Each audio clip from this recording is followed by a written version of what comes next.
दिया। बाइबल कहती है कि परमेश्वर अपने वचन को परमेश्वर के दास के मन में डालते हैं, हेमा वर्ड देते हैं, उसी के अनुसार वचन तैयार किया जाता है। परमेश्वर का वचन जो परमेश्वर की ओर से आता है वो प्रभाव नहीं होता। परमेश्वर तेरा धन्यवाद इस वचन के लिए। आपको वचन आपके लोगों से बातचीत करे, आपके लोगों के लिए छुटकारे का कारण है। आज परमेश्वर के वचन को सुनने वाले नहीं परंतु उसमें चलने वाले भी बने। परमेश्वर प्रार्थना करते हैं परमेश्वर तेरा कलाम परमेश्वर बहुतों के लिए छुटकारे का कारण बने। 1 गुना नहीं 60 गुना नहीं, आज इनकी जिंदगी में प्रभु ये 100 गुना फलों को लेकर आए, 100 गुना लेकर आए फलों को। उनके मार्ग के लिए उजाला, उनके राहों के लिए ज्योति बन जाए। प्रभु जी धन्यवाद करते आज का वचन इन्हें खाए, मधुर लगे, इन्हें मीठा लगे, आनंदित और मगन होकर जाए। धन्यवाद करते विरोध की शक्तियों को डांटते यीशु के नाम से, अंधकार की बुरी ताकतों को डांटते हैं वचन के खिलाफ खड़ी है। परमेश्वर प्रभु तेरे दूत यहाँ पर घिरा बने, आशीष दे अपने वचन के द्वारा। प्रभु यीशु मसीह के सामर्थ्य नाम में मांगते हैं, सुने और कबूल करें। कहते हैं आमीन आमीन आमीन। आपने बहुत सी सभाएं देखी होंगी, बहुत से उपदेश करने वाली सभाएं देखी होंगी जहाँ पे अच्छी बातें बताई जाती हैं, अच्छी बातें हैं, अच्छी बातें सिखाई जाती हैं। लेकिन आप थोड़ी देर बाद उनके घरों में जाकर देखेंगे तो फिर से वही उनके घरों का माहौल होगा, वही वो टीवी देख रहे होंगे, वही वो बॉलीवुड के गाने सुन रहे होंगे। टीवी देखना कोई बुरा नहीं है, लेकिन टीवी के कारण आप परमेश्वर की बातों को भूल जाएं वो बुरा है ना। टीवी देखना कोई बुरा नहीं, लेकिन क्या देख रहे हैं ये मायने रखता है। तो ये कोई वो सभा नहीं है जहाँ पे आपको कोई बदलाव नहीं होता, जहाँ छुटकारा नहीं होता है। बाइबल कहती परमेश्वर का राज बातों में नहीं है सामर्थ्य में है। तो परमेश्वर का राज बातों में नहीं होता, सामर्थ्य में होता है। इसलिए तभी इसीलिए परमेश्वर की कलीसिया अलग होती है, परमेश्वर के लोग अलग होते हैं।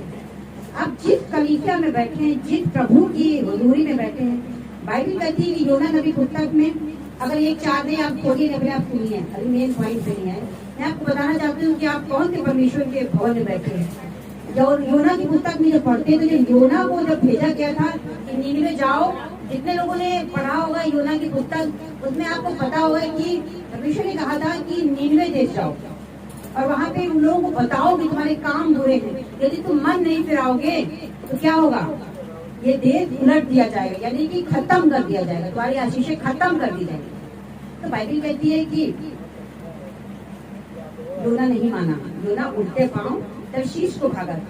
तो वहाँ पे जब आप पढ़ेंगे तो 1 के 4 मिलकर तक परमेश्वर ने वहाँ पे समुद्र में एक आंधी को चलाया था। यहोवा ने एक प्रचंड आंधी को चलाया और जहाज टूटने पर था।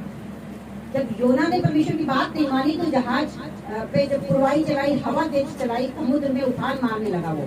तो ये आंधी कौन चला रहा था? परमेश्वर चला रहे थे। और जब ये लोगों ने योना को फेंक दिया तो जब फेंका तो वहाँ पे मछली बड़ी थी, योना को निकल गई। वो मछली किसने ठहराई थी? परमेश्वर ने ठहराई।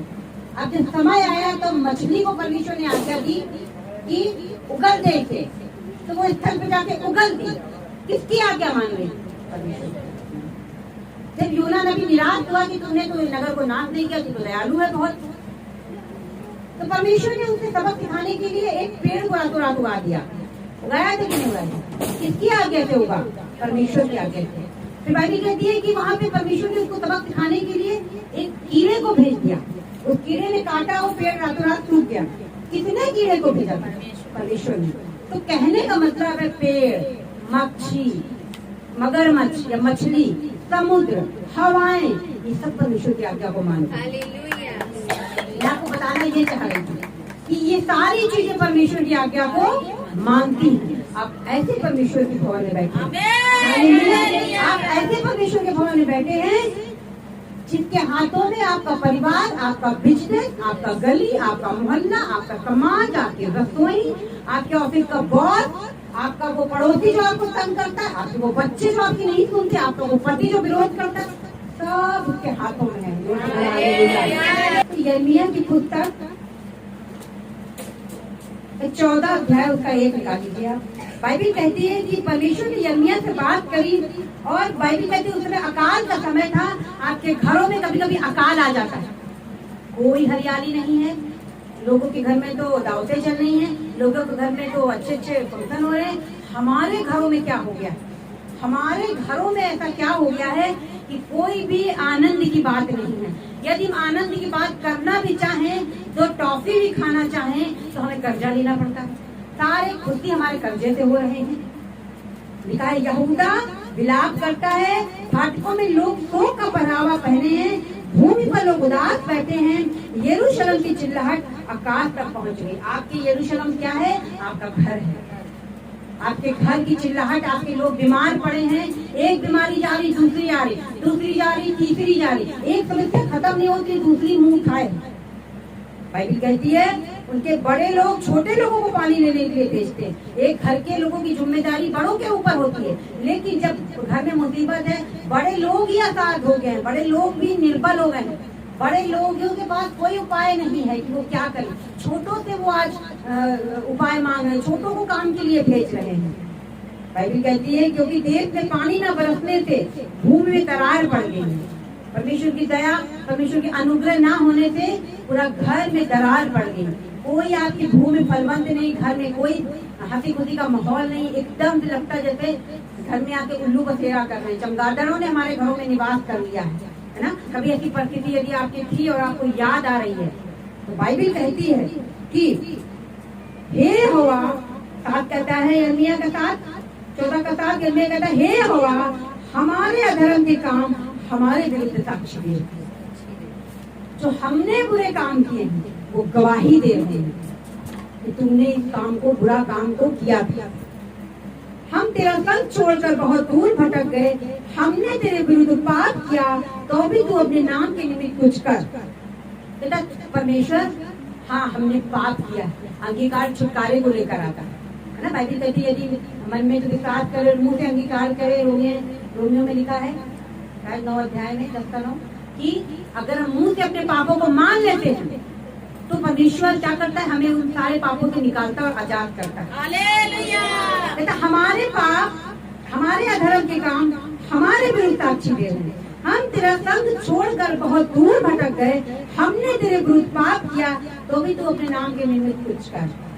बेटा परमेश्वर हम मतलब जिम्मेदारी ले रहा। आज कुछ लोग कहते हैं उनने श्राप दे दिया, उनने हमारा पैसा खा डाला, उनने। बाइबल कहती है जब इजरायली लोग पाप करते थे तो परमेश्वर उन्हें दुश्मनों के अधिकार में कर देता था। दुश्मन उन पर चढ़ाई करने लग जाते थे और छोटा परमेश्वर दुश्मनों को भी लेता, फिर दुश्मनों को भी बाद में सबक सिखाता था। उसकी मजबूरी थी क्योंकि लोग भटक गए थे। अपने बच्चों को जब हम कष्ट देते हैं तो हमारे हृदयों से पूछो कि हमारे हृदय में कितना दुख होता है, लेकिन देते हैं क्यों? क्योंकि उनको सबक तो मिले, उनको सबक और सीख तो मिले। इसी प्रकार परमेश्वर हमें दुखों में, घटी में जाने देता है, मुश्किलों में जाने देता है, बंधनों में जाने देता है। श्राप हमारे ऊपर आ पड़ते हैं क्योंकि हमारे काम हमारे विरुद्ध साक्षी देते हैं। उसे परमेश्वर का कोई लेना देना नहीं है कि परमेश्वर ने कुछ किया।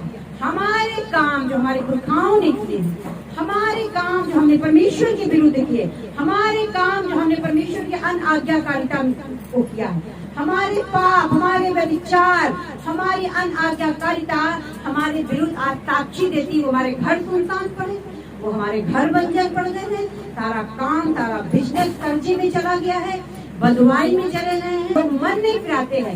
यिर्मयाह क्या कहता है कि हमारे काम हमारे विरुद्ध साक्षी दे। आज आप रो नहीं कि आपके बच्चे नशे में, आप रो नहीं कि आप कर्जे में हो, आप रो नहीं। जब आप कहोगे मतलब मैं अंगीकार करता हूँ कि मैंने पाप किया, मैं अंगीकार करता हूँ कि हमारे पुरखाओं ने तेरे निमित्त पाप किया है। दानियल गिड़गिड़ा के प्रार्थना क्या करता है? हाँ हमारे पुरखाओं ने तेरे निमित्त पाप किया। पुरखा क्या, खुद ही पाप करते चले आ रहे थे और आज हम परमेश्वर को गुड़गुड़ाते हैं। यिर्मयाह कहता है कि ठीक है, तो भी तू अपने नाम के निमित्त क्या कर, कुछ कर। हालेलुया। बाइबल कहती परमेश्वर पर आशा लगाए रख। तो बाइबल कहती है कि हमें क्या करना है, हमें परमेश्वर के वचन पे चलना है। परमेश्वर के जब आप 13 में पढ़ते हैं इसके, तो परमेश्वर ने यिर्मयाह से कहा, पता है परमेश्वर ने यिर्मयाह को बुलाया, यिर्मयाह इधर आ, और कहा कि एक पेटी मोल ले ले। क्या कहा? एक पेटी मोल ले ले और कमर में बांध ले। पेटी मतलब आप जानते हैं जो लुंगी, जो लोग जेंट्स लोग बांधते नहीं है, वही है पेटी का मतलब। इधर वेस्ट बंद, कमर बंद। तो परमेश्वर ने यिर्मयाह से क्या कहा? एक पेटी मोल ले ले और उसको कमर में बांध ले और जल में मत भीगने देना। मतलब कहा, आप समझ रहे, कितने लोग समझ रहे हैं पेटी का मतलब? जैसे लुंगी लोग बांध देते, तो यिर्मयाह को बुलाया, इधर आओ और ये पेटी बांध दो। कौन बात कर? परमेश्वर कहता ये पेटी को कमर में बांध दो, लेकिन इसे जल में मत भीगने देना। और परमेश्वर ने कहा, तब यिर्मयाह ने कहा, तब मैंने पेटी मोल लेकर यहोवा के वचन के अनुसार अपनी कमर में बांध दी। समझ पा रहे बच्चे? तब यिर्मयाह ने कहा, अच्छा परमेश्वर ने कहा है एक पेटी ले लो, तो मैं एक पेटी लेता हूँ और अपनी कमर में बांध लेता हूँ। लिखा है बांध दी। तब दूसरी बार यहोवा का वचन मेरे पास पहुंचा कि जो पेटी तूने मोल लेकर कटी में कस लिए, उसे फरात के तीर पर ले जा और वहाँ उसे कढ़ाई पर की एक दरार में छिपा दे। अब परमेश्वर ने कहा, जाओ तुम नदी के किनारे। फरात नदी है, जब अदन वाटिका में पढ़ते तो वहाँ पे एक नदी का नाम फरात था। तो फरात नदी के पास यिर्मयाह से कहा कि जाओ इस पेटी को तुम बांध के चले जाओ नदी के पास। कहा कि इसे तू जाकर, हाँ लिखा है, तब दूसरी बार यहोवा का यह वचन मेरे पास पहुंचा कि पेटी जो तूने मोल लेकर कटी में कस ली है, उसे फरात के तीर पर ले जा और उसे कढ़ाई पर की एक दरार में छिपा दे। परमेश्वर ने कहा कि इसे जल में मत भीगने देना, परंतु इसे क्या करना? छिपा देना। तो लिखा यहोवा की आज्ञा के अनुसार मैंने उसको फरात के तीर पर ले जाके छिपा दिया। और लिखा बहुत दिनों के बाद यहोवा ने मुझसे कहा, जब काफी दिन बीत गए, तो परमेश्वर ने कहा, उठ फिर फरात के पास जा और जिस पेटी को मैंने तुझे वहाँ छिपाने की आज्ञा दी है उसे वहाँ से ले आ। परमेश्वर ने कहा, जो पेटी मैंने जो तू वहाँ छिपा के आया था ना नदी किनारे, अब जाओ उसे ले आओ। क्या कहना चाह रहे थे परमेश्वर? लिखा, तब मैं फरात के पास गया और खोद कर जिस स्थान पर मैंने पेटी को छिपाया था वहाँ से उसको निकाल लाया। यिर्मयाह ने कहा, जब परमेश्वर मुझसे कहा जाओ निकाल लाओ जहाँ पे तुमने छिपाई थी, तो मैं उठा और गया और मैंने जो छिपाया था उसको वहाँ से निकाल लाया। लिखा, तब मैं फरात के पास गया और खोद कर जिस स्थान पर मैंने पेटी को छिपाया था वहाँ से निकाल लाया, और देखो पेटी बिगड़ गई थी, किसी काम की न थी। जब वो पेटी जो थी ना, वो जब निकाल के लाया तो क्या देखता है, वो तो बुरी मुड़ी हो गई थी। क्या हो गई थी? बुरी मुड़ी हो गई, उसका सेब ही बिगड़ गया था। तब यहोवा का वचन मेरे पास पहुंचा कि यहोवा यह कहता है कि 10 में पढ़ेंगे कि दुष्ट जाति के लोग जो मेरे वचन सुनने से इनकार करते हैं, जो अपने मन के हक पर चलते हैं और जो दूसरे देवताओं के पीछे चलकर उनकी उपासना करते, उनको दंडवत करते हैं, वे इस पेटी के समान हो जाएंगे, किसी काम के नहीं। आप प्रभु के पास तो हैं और वचन पे नहीं चलते तो आप प्रभु के बहुत दूर। हालेलुया।